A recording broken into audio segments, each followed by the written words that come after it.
A love across time. Daniel first noticed Joan on their first week in high school. She was standing under the jacaranda tree in the courtyard, her laughter ringing above the noise of other students. Something about that sound clung to him. He didn't approach her right away, but the seed was planted.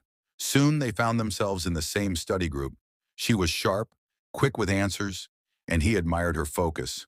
When he struggled in math, Joan stayed back after class to explain, her voice calm, her patience endless. Slowly, friendship formed, the kind that felt effortless. By their final year, the friendship was more than just books and exams. One evening, as the sun melted into gold, Daniel found the courage. "Can I tell you something?" he asked nervously. Joan tilted her head. "What's that?" He swallowed hard. "You make school feel like home." She didn't answer with words. She smiled, and in her eyes he read what he needed. Love had taken root in both their hearts. Years rolled on. Daniel became an architect, Joan a teacher. Their love was steady, like a river carving its way through stone.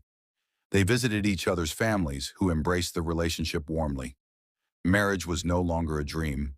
It was an expectation. But then came the hospital visit. They had gone for routine medicals, part of their marriage counseling. The results came in, and the doctor's expression shifted from casual to heavy. "You're both AS genotype," he said carefully. Joan frowned. "What does that mean?"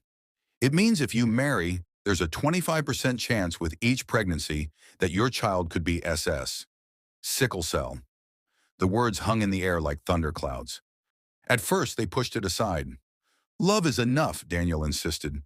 But at night, Joan lay awake, imagining a child in pain, endless hospital visits, a life of suffering. She couldn't bear the thought.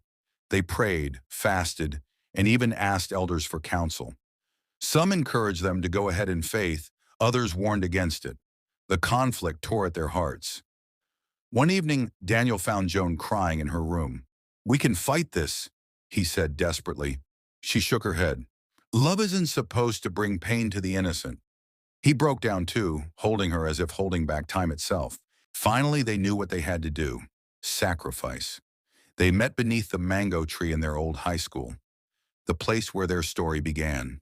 The tree was taller now, branches wider, just like the years they had shared. Joan whispered, "Do you remember when you told me I make school feel like home?" Daniel smiled faintly through tears. "You still do. You always will." They held each other for a long time.